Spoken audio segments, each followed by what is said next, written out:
Mesmerizing wedding collection.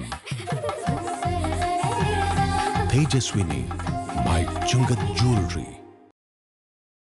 അങ്കമാലിയിൽ നടുക്കിയ വാഹനാപകടത്തിന് 1 വയസ്സ്. 2019 നവംബർ 25-നാണ് 4 പേരുടെ മരണത്തിനിടയാക്കിയ അപകടം അങ്കമാലിയിൽ നടന്നത്.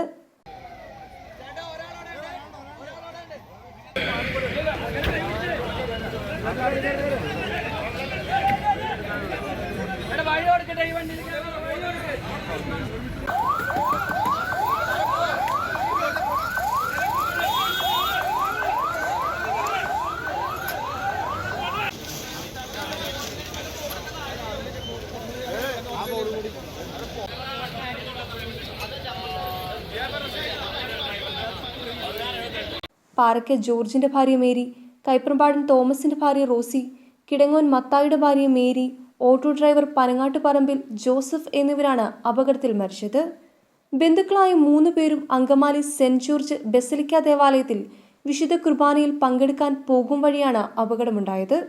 ഇവർ സഞ്ചരിച്ചിരുന്ന ഓട്ടോറിക്ഷ അങ്കമാലി ബാങ്ക് ജംഗ്ഷനിൽ യു-ടേൺ എടുക്കുന്നതിനിടയിൽ സ്വകാര്യ ബസ് ഇടിക്കുകയായിരുന്നു.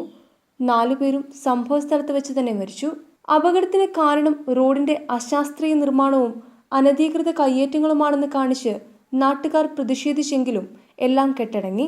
നഗരസഭ ഇടപെട്ട് റോഡ് കയ്യേറി നിർമ്മിച്ച കെട്ടിടത്തിന്റെ കുറച്ചു ഭാഗങ്ങൾ പൊളിച്ചതല്ലാതെ മറ്റൊരു പുരോഗതിയും ഉണ്ടായിട്ടില്ല. ഏറെ തിരക്കേറിയ അങ്കമാലി ബാങ്ക് ജംഗ്ഷനിൽ സിഗ്നൽ സംവിധാനം സ്ഥാപിക്കണമെന്ന ആവശ്യത്തിന് വർഷങ്ങളുടെ പഴക്കമുണ്ട്. ഇതും അധികാരികൾ ചെവിക്കൊണ്ടിട്ടില്ല. അടുത്ത ഒരു അപകടത്തിന് കാത്തിരിക്കാതെ വേണ്ട നടപടികൾ സ്വീകരിക്കണമെന്ന വിവിധ കോണുകളിൽ നിന്നുള്ള ആവശ്യം